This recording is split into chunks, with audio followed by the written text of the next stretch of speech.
Yeah, thank you. I appreciate it. Thank you for that. All right, you got it. So, guys, Capitol Hill has been buzzing all weekend long, despite the government shutdown. The president tweeting late last night from the White House. The most important way to stop gangs, drugs, human trafficking, and massive crime is at our southern border. We need border security, and as everyone knows, you can't have border security without a wall. The drones and technology are just bells and whistles. Safety for America. So now we know from Chuck Schumer's meeting with Vice President Pence Saturday, the president made a counteroffer somewhere between $1.3 billion. That's the number Democrats had considered earlier, and $5 billion. The White House's number. Sources did get specific with Fox News yesterday. They say the White House lowered their demands to $2.1 billion for the wall, plus $400 million for other security measures. Schumer's office, though, rejected that proposal. They issued a very succinct statement saying the vice president came in for a discussion and made an offer. Unfortunately, we're still very far apart. Some senators from the president's own party put the blame squarely with him. Now the government is shut down over what ultimately is going to be $2 billion.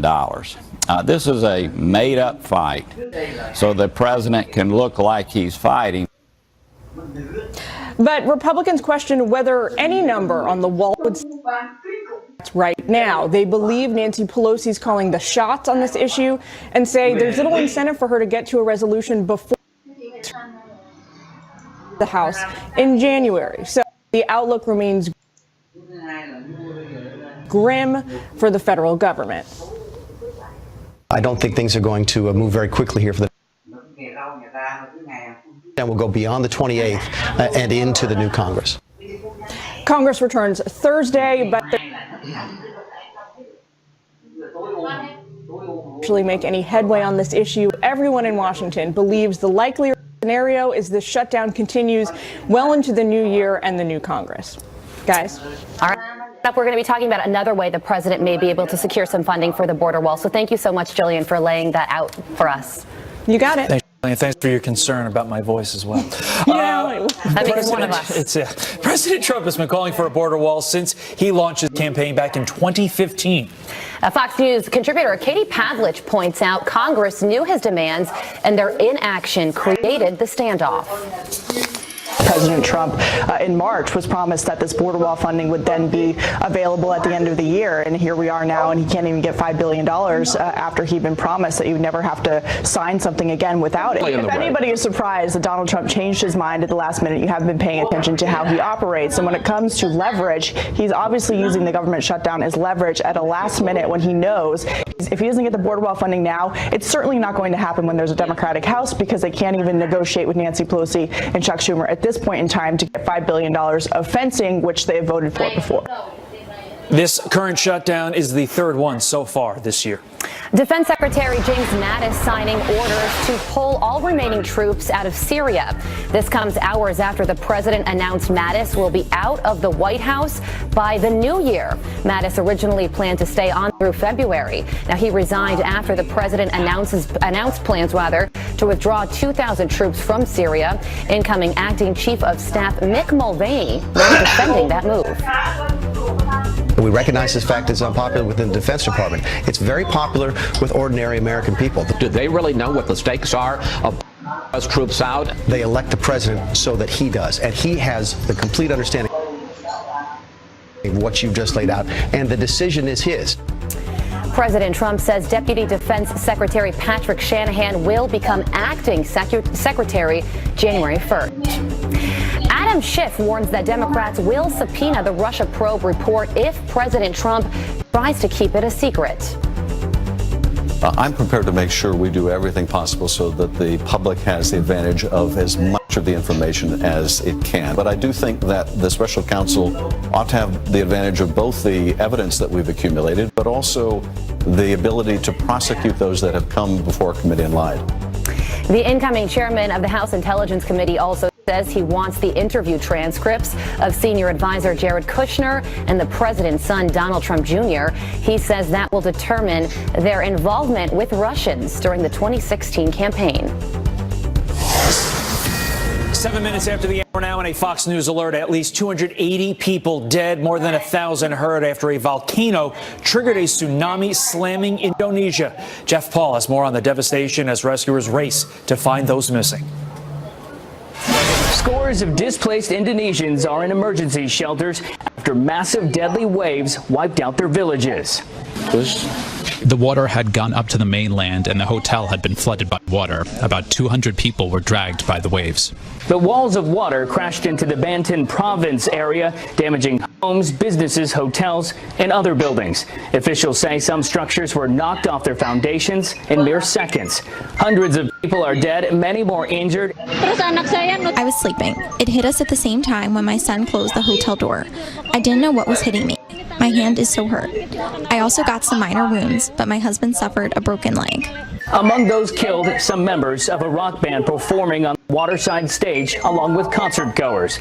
The affected area is a popular tourist spot, likely filled with even more people for the Christmas holiday.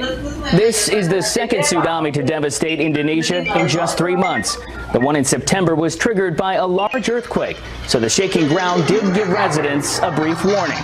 But this time, Indonesians had no time to prepare or get to safety.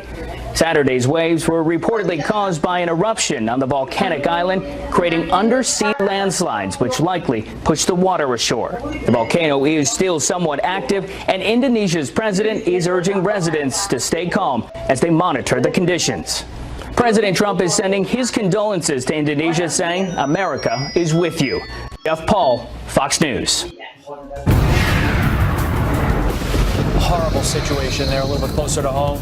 Extreme weather, the Northwest bracing for a winter mess this Christmas. Parts of the region already covered with snow are expected to see even more snow today. Take a look at this.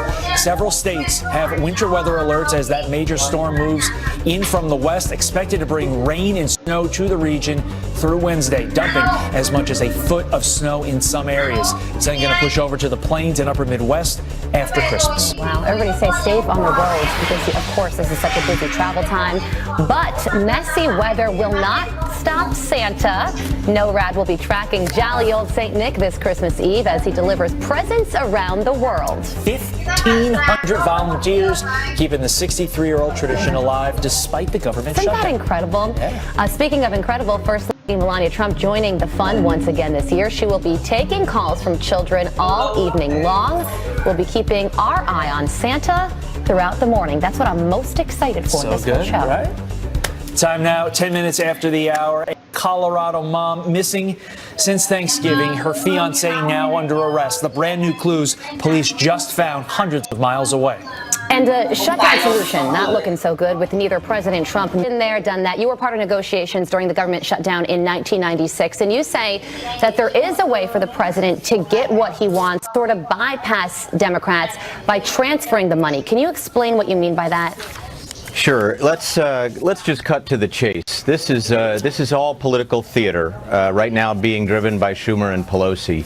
There are three obvious ways that you can fix this problem, and they're pretty straightforward. This is $1 trillion bill that remains with the remaining seven sort of digested bills.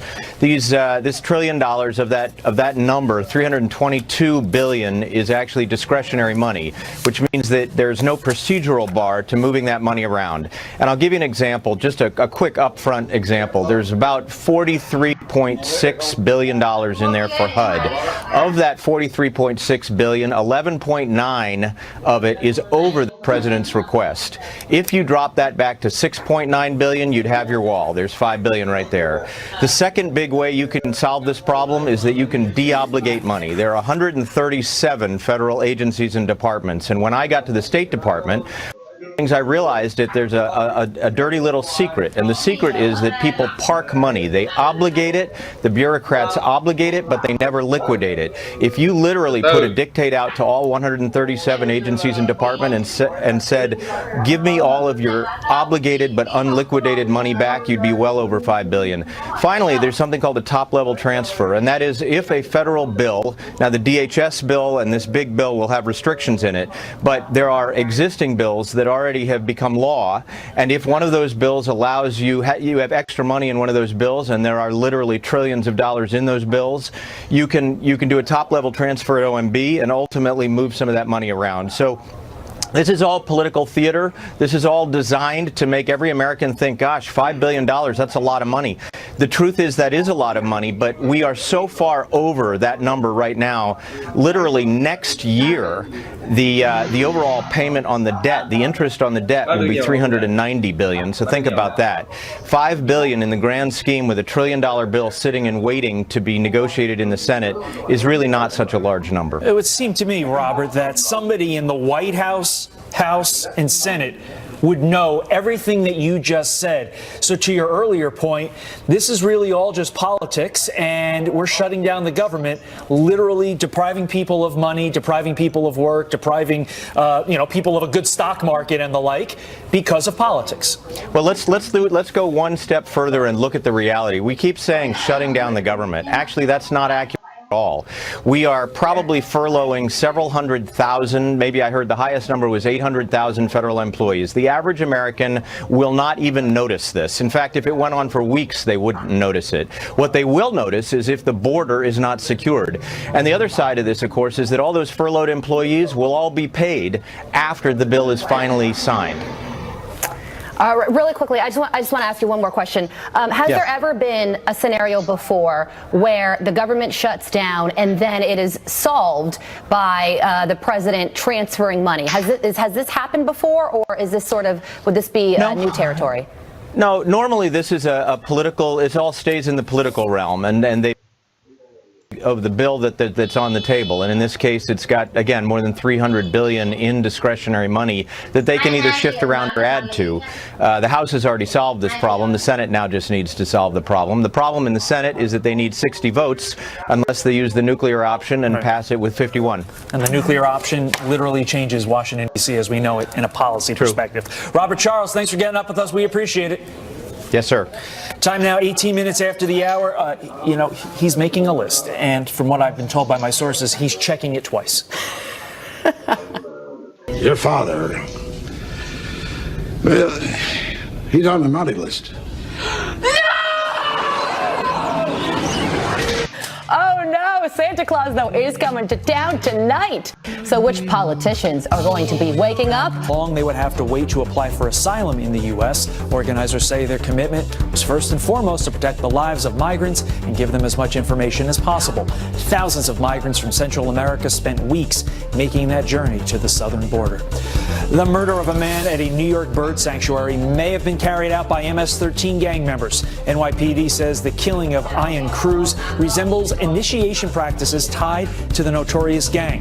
The victim was shot and stabbed to death. His body found in a state park. 5 people, including a 13-year-old girl and a 15-year-old boy, now facing charges. Carly? Thanks, Todd. All right, well, he's made his list, and of course, he has checked it twice.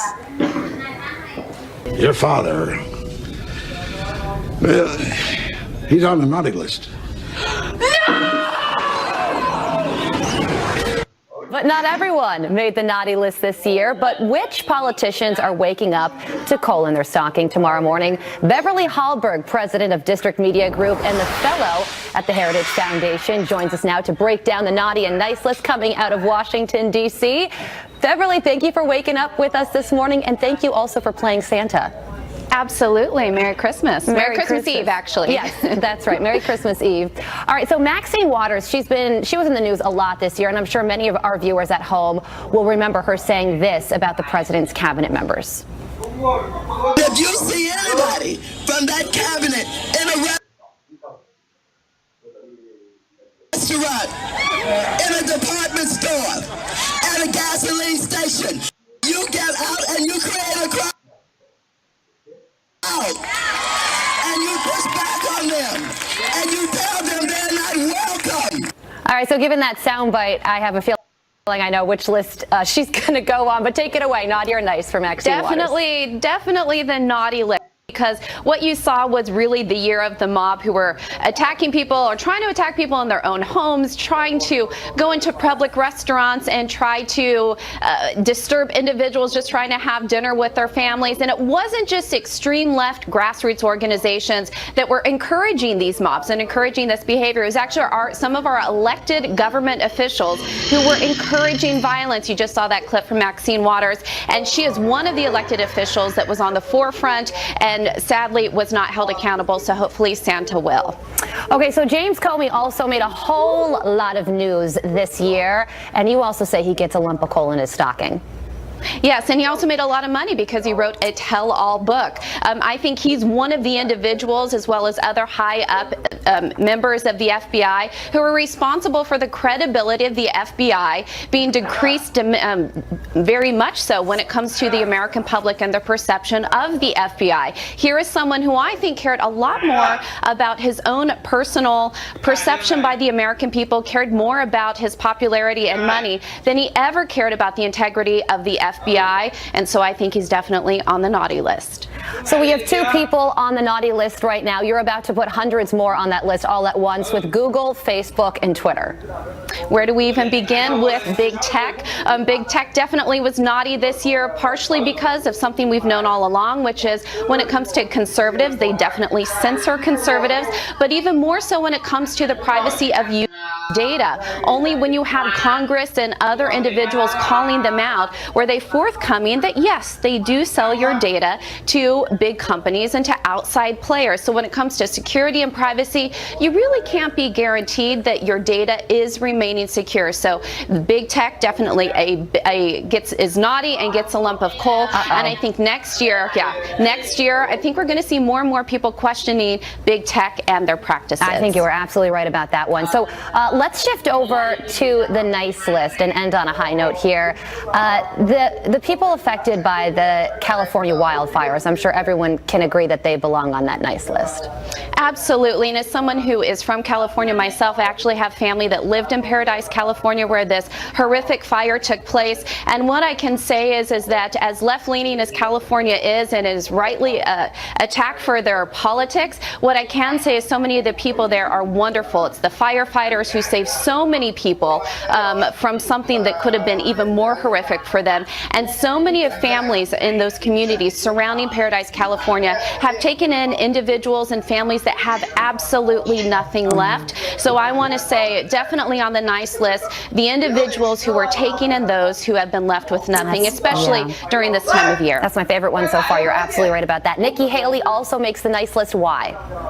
Because not many people who have left the Trump administration have done so on good terms. But here is someone who, because of how well she carries herself leading the UN as ambassador with such strength and also in defending our allies, she's been such a strong defender of Israel, and I think many Americans applaud her for that. But she's also someone who's been able to separate herself sometimes from the rhetoric of the president that we don't always like. She stands with him on the policies, but it has been able to set herself apart as someone who speaks differently on issues when not everybody is always crazy with the way that the president speaks about issues. All right, we only have a few seconds here, but we got to get to this last one. It's not a person, it's a thing, but it's a thing that a lot of people benefited from, the GOP tax cuts. Well, here's one thing we know is that Americans have on average about $1,000 more in their paycheck, so that means more presents under the tree for their kids or more presents that Santa can bring along. So I definitely think that's on the nice list. So the GOP tax cuts huge in 2018. You know what, Beverly, I think you made that nice list as well. Oh, thank you. Thank you so much for waking up with us this morning. We appreciate it.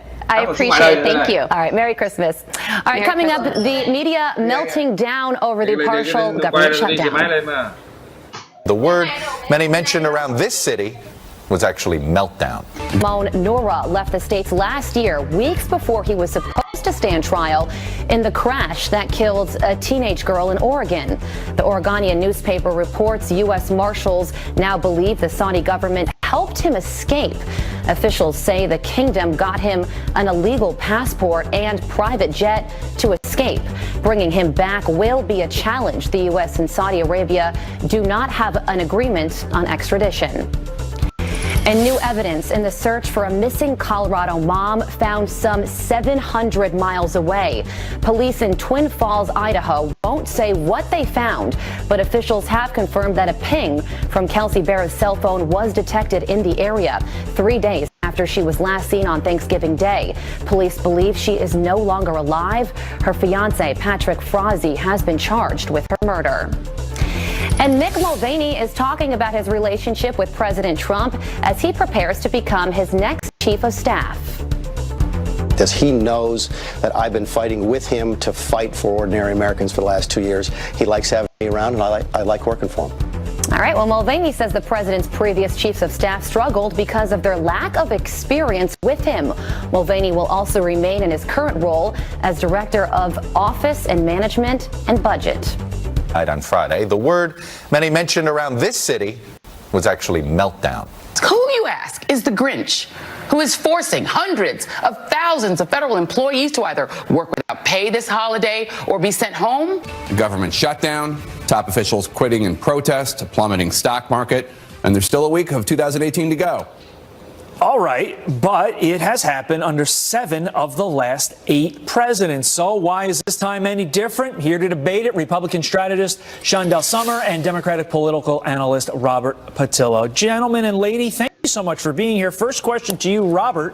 Why is this time any different? Well, we have to understand that this time the president's party has controlled the House, the Senate, the White House, the judiciary, and also this is the 3rd time in one calendar year that these things have happened. Usually when the president has control of all 3 branches, what we see is smooth sailing. That's when you push all of your legislative agenda through. It's almost your honeymoon period after getting elected, where you can do your big controversial issues. However, what we've seen is a president who's been unable to reconcile with either House or Senate leadership to get things done for the nation. And this last shutdown being a completely unforced error, where you had a complete agreement in the Senate, you had an agreement in the House, and the president threw a wrench in at the last second. That's why this is getting so much attention. Shondell, how do you respond? I think the president has a right to change his mind about policy at any given time. The border wall has been one of the platforms of his campaign since the beginning, and he was going to stick by it. That's what the American people want from President Trump. He's a different president. That's what's different about this particular shutdown. Let's put the numbers up on the screen, because shutdowns are not uncommon. They have happened, like I said, in 7 of the last 8 presidencies. You can take a look at the numbers on your screen. Reagan came in there with a whopping 8 there, but you see, those presidents had shutdowns. Shondell, do you think the mainstream media is just getting much ado about nothing fired up, or is there something else here that we are missing? Well, the mainstream media has always had it out for President Trump. There's no doubt about that. He's been subject to more scrutiny than any other president in the past. With Obama, it was a love fest. With Clinton, it was a love fest. Had shutdowns that lasted more than 21 days. For President Clinton and 16 days for President Obama. So those are very serious. This time we've got a president who is going to stick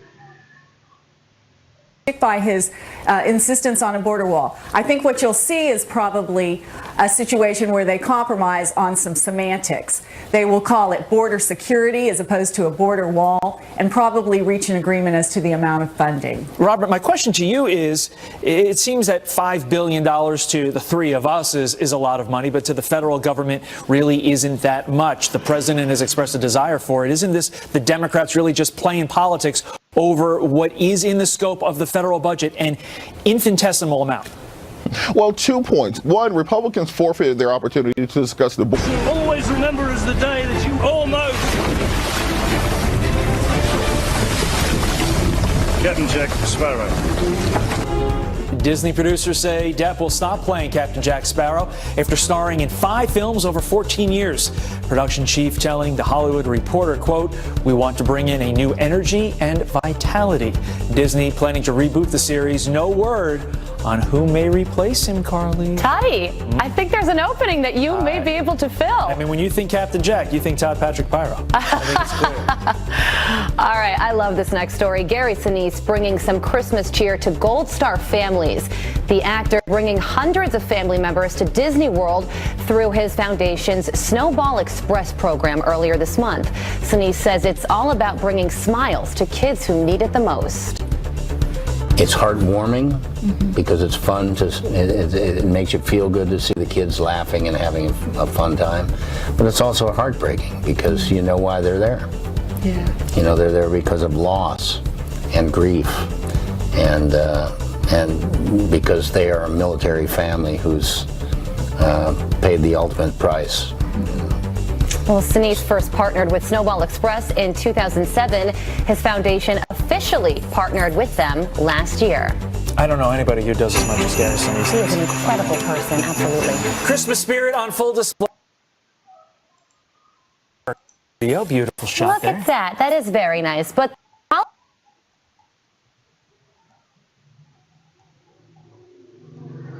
holiday cheer is stretching all across the nation, of course, and Fox's Jane. Even a government shutdown is not enough to stop NORAD from keeping tabs on outs. The agency says it will still be monitoring his movements on Christmas Eve. Santa got a big off in Finland, with people braving sub-zero temperatures to wish him well as he prepares for his worldwide journey. Here in the U.S., people in the town of Slidell, Louisiana, also came together to make a memorable Christmas for a little girl with leukemia.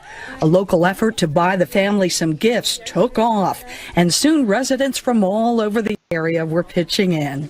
This is way, way, way more than we ever expected. Santa did come early to homeowners in one Dallas metro neighborhood, helping police return Christmas decorations that were recently stolen off their properties. This is the greatest part of the job, even at something as minor as this. Randy Heiss of Arizona found part of a balloon near the Mexico, a note attached, written in Spanish. Turns out it was a little girl's Christmas wish list. He managed to contact the family and decided to buy them almost everything on that list.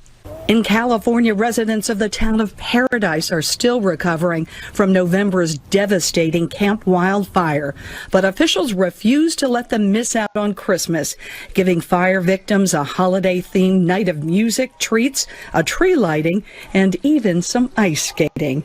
Jane Metzler, Fox News. Well, today isn't just Christmas Eve, it's also a day to celebrate a favorite holiday treat.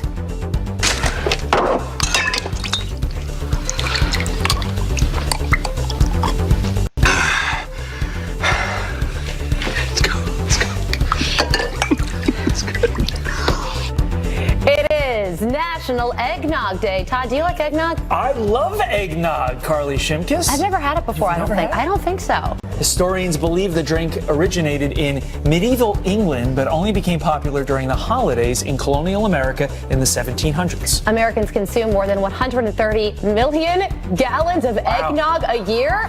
Wow, I've successfully gotten away from all that. It's called eggnog. Why would you want it? It's thick, man. It's thick. You can't really drink that much, but clearly America. Cheers, though. Congratulations. National Eggnog Day. The time now is 46 minutes after the hour. The Grinch isn't the only thing that's green this Christmas. If they forgot somebody on the list, and if you forgot a mom, you have a gift for her that could be very good. Yes. So this is if someone just had a brand new baby or just in the last year. This is baby's first Christmas. So what I've done here is I just got a stocking, a blanket, some booties, a onesie, a picture frame, just everything that you can kind of think of that, you know, would be great.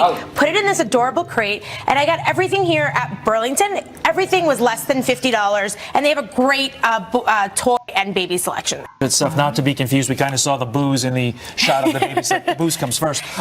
So, you got that, nation. So this is for the white wine and red wine gift lovers in your life? Yes. So what I've done here is kind of just to elevate the wine a little bit. So I put it in a wine bucket, some wine glasses, corkscrew, and then people always ask, well, what wine do I bring? So over here, this is the Eratz Oregon Pinot Gris.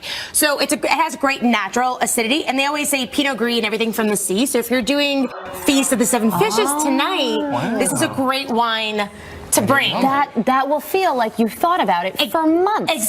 Months and months and months. And then this one for our red wine is from Columbia Crest. It's their 2016 Grand Estates Cabernet Sauvignon, which has great complexity and structure. So it's really good to sip, but then also for like hearty meals. So it's really good for Christmas dinner for tomorrow. So I feel like the goal is to, if you're shopping for last minute gifts, to get a lot of little things at one spot, all at once. Exactly. So what I've found is that, you know, a lot of times when the reason why you've waited so long is you couldn't find one thing that was like nice enough, or maybe you were on a budget and you were just waiting. So I find that if you're getting kind of a couple of things and you're really thoughtful, it doesn't seem like it's last minute. That's right. Now, I saw Rob Schmidt just walking, getting ready for the 5 a.m. When I think of Rob Schmidt, I think spa gift basket. This is a spa gift basket. So what I've done here is I got a wicker basket. And again, if you can't actually get a basket, you can get just like a really nice gift bag and put all the stuff in there. So I got a robe, and then I got some sheet masks. So these are from Neutrogena.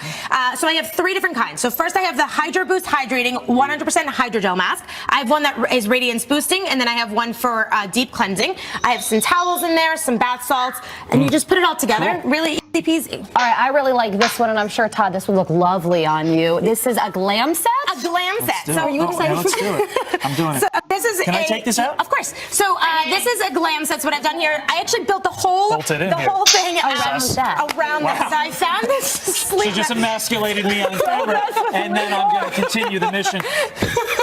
So we got some I didn't want to candles, break it. a notebook, we have a brush holder, and then of course I have this like mug. It says might be bubbly. I got these all at JCPenney for less than $50. And this looks great on you. And it's a sleep mask. Yeah, this is beautiful. Todd, you're still in the studio.